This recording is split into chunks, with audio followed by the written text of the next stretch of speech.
What a race. What happened out there? Denny Hamlin had it by the throat. Had those guys by the throat. 20 miles to go at Phoenix. Mike Bowen from MikeBowen.net. With 20 miles to go in the Phoenix 500K, Denny Hamlin was looking at a 63-point lead going into Homestead over Jimmy Johnson. And a big points lead over Kevin Harvick, 130 points or so. That means that all Denny had to do at Homestead was finish top 10, even if Jimmy Johnson led the most laps and won the race. 20 miles to go, and then it turned into a gas mileage race. And Denny had to stop. 14 miles to go, he stops for gas.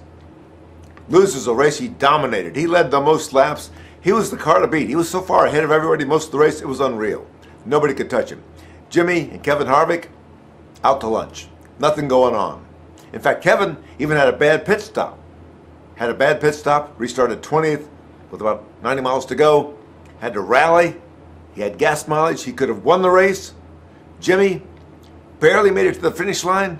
It was a weird deal from the point standpoint. If you just watched the race and weren't paying attention to the championship, you'd have said, nah, sort of weird. Carl Edwards wins on gas mileage. Well, it was a lot more tense than that. Carl Edwards, another backflip. Won both races, Saturday and Sunday. But the Richard Childress guys, off their game this weekend for some reason. The Jack Roush guys, a lot of guys in the top 10. They look strong. Jack was happy. He got to talk to the press. And you know how Jack is when he talks to the press. Went on and on and on. But let's give a vote to Bob Osborne, the guy that had the guts to make the call not to stop for gas. Denny Hamlin and Carl Edwards both made their last pit stops with about 90 miles to go, same time. Denny Hamlin had to stop with 14 to go, and Carl made it to the finish line. How'd you do it, Carl? He wouldn't tell anybody. Said, I don't even tell Jack Roush and Bob Osborne how I do it. I got a gimmick, and it works. Hey, he was doing the backflips. Denny Hamlin was moping. I tell you, for a guy that's leading the points race by 15 points over Jimmy Johnson going to Homestead the season finale, and 46 points over Kevin Harvick in Homestead the season finale, he was despondent. He was dejected. He had him by the throat and let him get away. And he wasn't so sure he was going to run out of gas. He said, Mike Ford, his crew chief, never told him that there was going to be somebody trying to make the distance on fuel. Well, 3 or 4 of them did, and 3 or 4 of them made it. He had to make another stop. Cost him the race. Cost him a lot of points. He could have locked it up here, all but locked it up. Just a top 10 at Homestead, and he's the champion.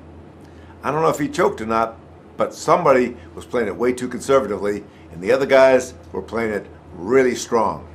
Now going into Homestead, Denny says, okay, you're going to see a Denny Hamlin you've never seen before. Really aggressive, nothing on the table. Full court press. Okay, that'll be fun. One of the best points races I've seen in several years. The chase, Denny Hamlin versus Jimmy Johnson versus Kevin Harvick. Oh, they're all three just like that. Going to Homestead for the season finale, hey, that'll be fun.